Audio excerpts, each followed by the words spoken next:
Olá, tudo bem? Então, esse é o terceiro vídeo e que a gente está gravando, que tem por objetivo mostrar que a ciência revela Deus. Então, só recapitulando o que a gente já postou em outros vídeos, no primeiro a gente viu a lei da biogênese e a lei de Lavoisier, que aponta para um ser superior, criador, e o segundo vídeo foi comentado sobre a energia livre de Gibbs e a entropia, que diz que o universo tende ao caos. E isso está em perfeita harmonia com o que a Bíblia diz, que Deus fez todas as coisas perfeitas, entrando o mal, começou a desordem, começou o caos. E nesse terceiro vídeo, vamos estar abordando particularidades da molécula da água. Particularidades que possibilitam a vida no nosso planeta. Então a água ela é conhecida como a molécula da vida, como um solvente universal, certo? A fórmula química dela é H2O, né? Ou seja, a água é formada por 2 átomos de hidrogênio e 1 de oxigênio. E ela é uma molécula que em química ela foge das regras. Porque as moléculas têm um padrão de comportamento. E a água ela tem, em virtude de algumas propriedades, ela foge desse padrão. E por fugir desse padrão, ela possibilita a vida. Então é isso que nós vamos estar vendo hoje. Antes de entrar nessas particularidades, eu quero estar explicando os dois parâmetros que definem o estado físico da matéria. A matéria pode estar no estado físico sólido, líquido e gasoso. Para a matéria estar no estado sólido e líquido, tem que ter forças que prendam uma molécula na outra. E essa força é chamada de ligações intermoleculares, que pode ser força de Van der Waals para moléculas apolares, força de dipolo induzido para moléculas polares e pontes de hidrogênio, que é a molécula d'água se encaixa nessas forças, pontes de hidrogênio, que são ligações mais fortes entre as moléculas, o que faz com que as moléculas ficam mais presas umas à outra. E para mudar de estado físico, eu tenho que fornecer mais energia. E o outro parâmetro que define o estado físico da matéria é o peso molecular. Ou seja, moléculas com menor peso molecular, mais leves, ela vai mudar de estado físico bem mais fácil do que uma molécula mais pesada, vamos dizer assim, só para entender um pouco melhor. Certo? Então, esses dois parâmetros influenciam no estado físico da matéria. Então, a primeira particularidade, né, da água é que ela deveria ser um gás. Por quê? O peso molecular dela é 18. O oxigênio, o peso molecular é 32 e é um gás. E a água, tendo um peso menor, deveria ser gás também. Porque para ser um líquido ou um sólido, tem que ter um peso molecular bem maior. Por exemplo, os hidrocarbonetos, metano, etano, propano e butano são gases. O pentano, que tem peso molecular 72, começa a ser líquido. E a água, com peso 18, já é líquida. O que faz essa diferença? A ponte de hidrogênio. Essa ponte de hidrogênio, ela liga a molécula da água com mais força. Então, para mudar o estado físico dela, eu tenho que fornecer mais energia.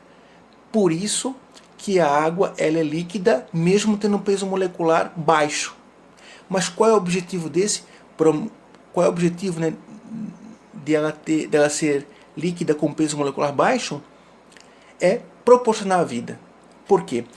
Para que os processos químicos dos seres vivos ocorram, né, germinação da semente, todo o processo de irrigação da terra, para que as plantas cresçam, para que os seres vivos se desenvolvam, necessita que a água seja líquida.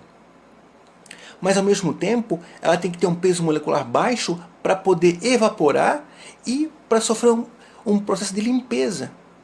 Então, a evaporação que acontece com a água, ela é um processo de limpeza. Então, como é que ela iria subir contra a força gravitacional com um peso molecular alto? Então ela tem que ter um peso molecular abaixo do oxigênio e nitrogênio, né? O oxigênio tem peso molecular 32, nitrogênio 28, a água tem 18, então ela consegue subir, porque ela é mais leve.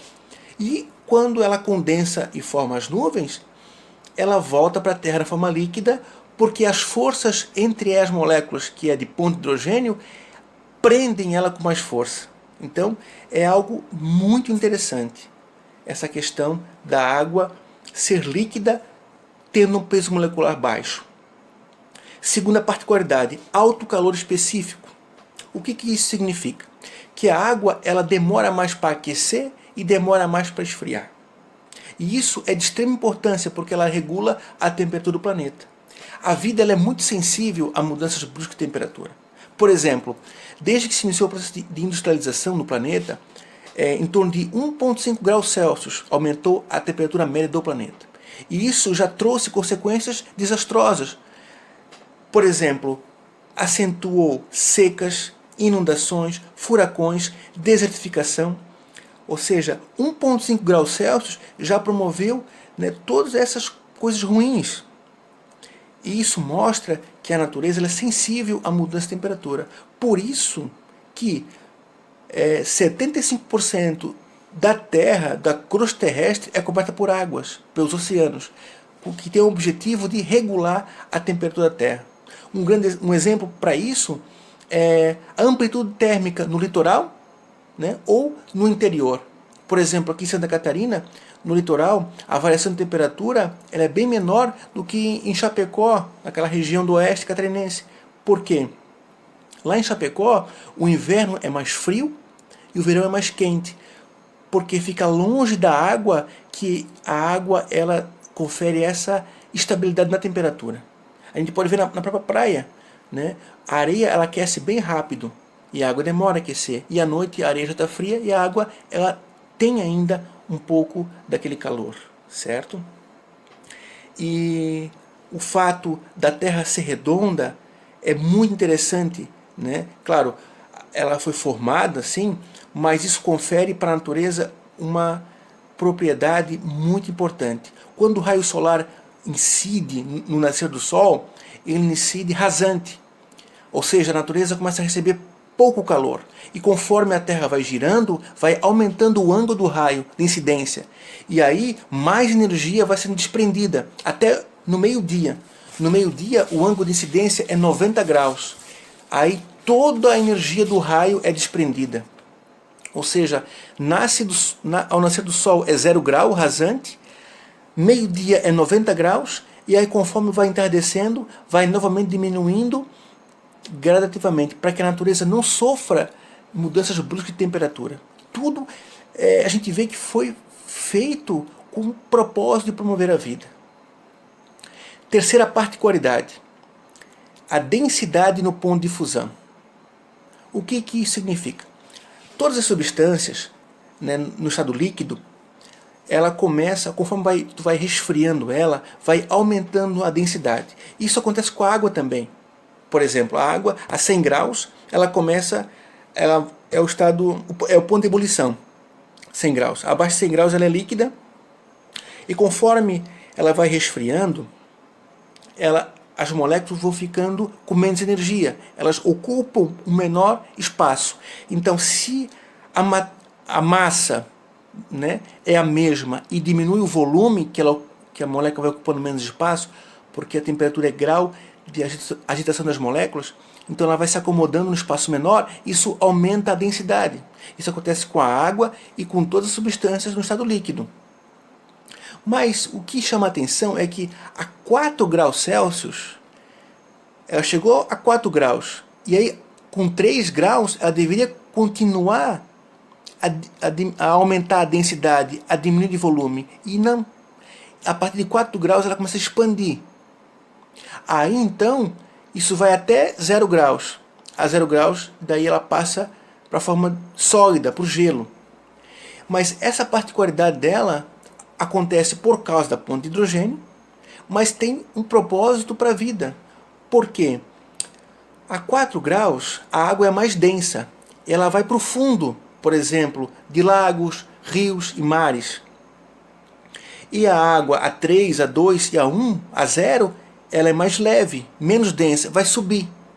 E quando ela sobe, a água a 0 graus é a menos densa e vai formar uma camada superior em cima do rio, do lago, do mar.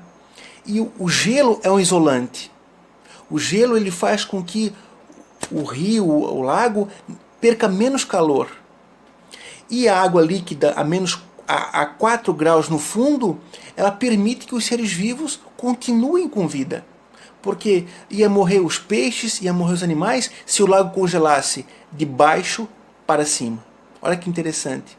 Então, o fato da água a 4 graus começar a dilatar e essa água mais fria subir e isolar nesse rio, esse mar, esse lago, permite que a vida continue lá embaixo, né, sem nenhum dano. Tá? Quarta particularidade é a capilaridade. É indispensável para uma árvore, seja ela um arbusto ou um pé de eucalipto de 30 metros, a água subir até na folhinha mais alta para realizar a fotossíntese. Só que a água líquida, como ela vai subir contra a força da gravidade, se não tem uma bomba puxando? Porque a água precisa subir para realizar a fotossíntese. E existe, por causa da ponte de hidrogênio, essa particularidade chamada capilaridade, que é uma força que em vasos, vamos dizer assim, de diâmetros pequenos, consegue fazer com que a água suba pelas pontes de hidrogênio contra a força gravitacional e levando água para todas as partes da planta ou da árvore contra a força gravitacional. E dessa forma realizar a fotossíntese e promover todo o processo de vida. Quinta particularidade, tensão superficial. O que é isso? Você já viu um mosquito pousar sobre a água? Fica uma tensão, né?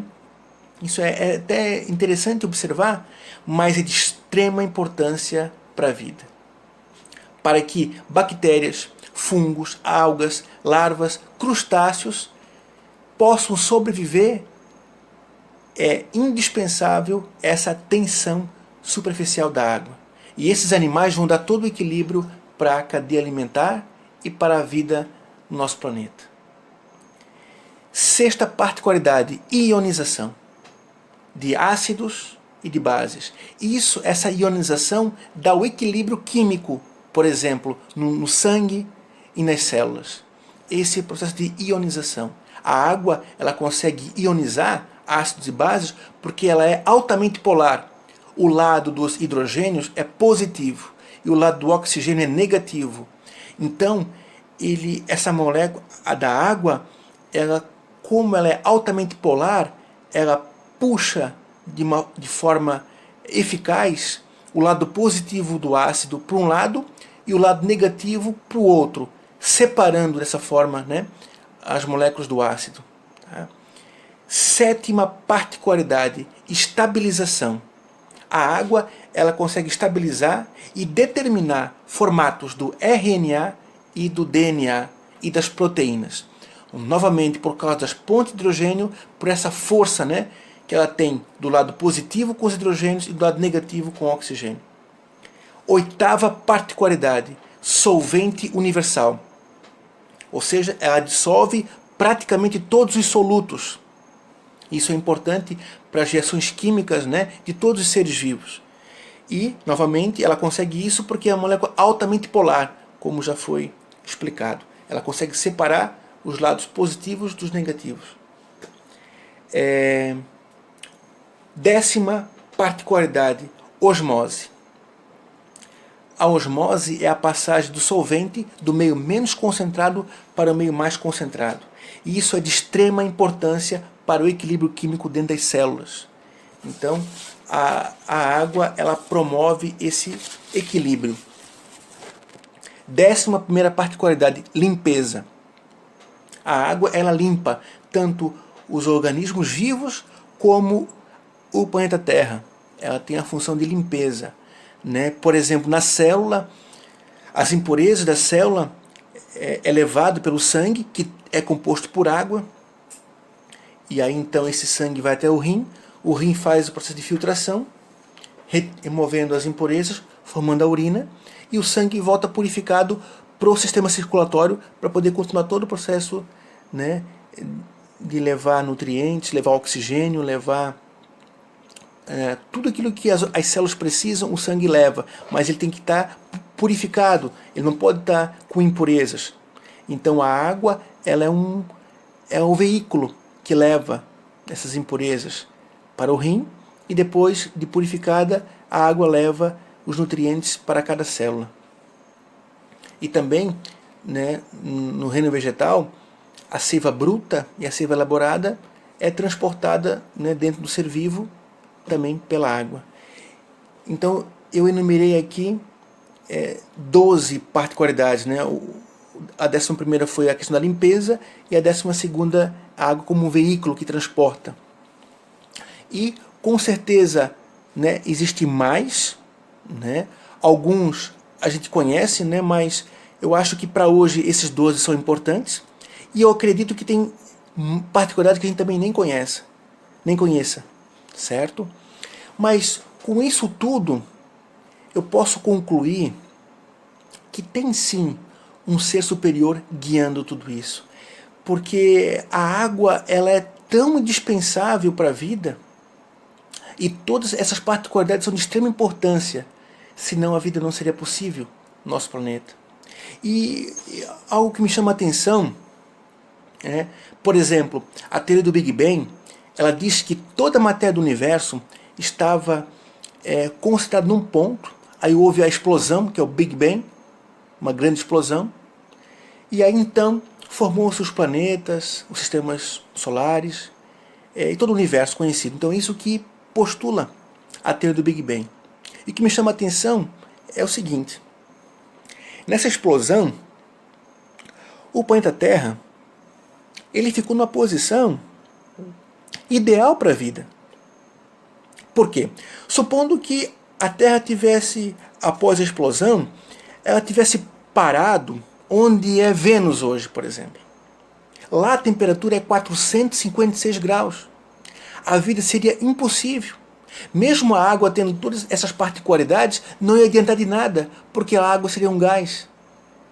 Acima de 100 graus, a água já é gás. Imagina 456. Então a vida não seria possível. Se nós tivéssemos parado em Marte, que é um planeta depois, porque Vênus, né, no sistema solar, é um planeta mais perto do Sol. E Marte, vamos supor, tem o Sol, Mercúrio, que é o primeiro, Vênus, que é o segundo, Marte é o terceiro. Então Vênus é o mais próximo da Terra em relação ao Sol. E Marte é o quarto planeta, é um depois da Terra. E lá em Marte a temperatura é 55 graus abaixo de zero. Lá a vida também não seria possível, porque a água estaria congelada. Então mesmo a água tendo todas as propriedades, mas se estivéssemos numa posição em relação ao Sol diferente, a vida não seria possível. Então, olha só, a água, ela foi projetada com todas as particularidades para promover a vida, mas também o planeta tem que estar na posição de 150 milhões de quilômetros do Sol para receber a quantidade certa de energia, para que a temperatura aqui no nosso planeta fosse 15 graus, para que a água, tendo essas particularidades e todos os seres vivos, pudesse se desenvolver. Então é muita coincidência, né, para que isso aconteça ao acaso. A gente entende que tem sim um ser superior que está guiando, norteando tudo isso. Não adiantaria ter todas essas propriedades, todos esses recursos, se o regime de temperatura fosse incompatível. E também, se nós, mesmo estando aqui na Terra, no lugar certo, com a água, com as suas propriedades, mas se a água tivesse numa quantidade ínfima, como o ouro, por exemplo, também não seria possível a vida como a gente tem e conhece, né, nos dias de hoje. Então, o que a gente vê? Aqui eu estou vendo só apenas alguns fatores que influenciam a vida, mas existem milhares de fatores. E a gente sempre observa que tudo conspira para que a vida permaneça, se perpetue, e a gente vê uma harmonia na biosfera, uma harmonia nas forças, uma harmonia no universo, para que a vida continue. Então, diante de tudo isso, desses argumentos, a gente conclui que sim, que tem um ser, né, que a gente chama ele de Deus, que criou, que planejou todas as coisas e promove esse equilíbrio para que a vida continue e se perpetue. Para hoje seria isso. Até o próximo vídeo. Um forte abraço.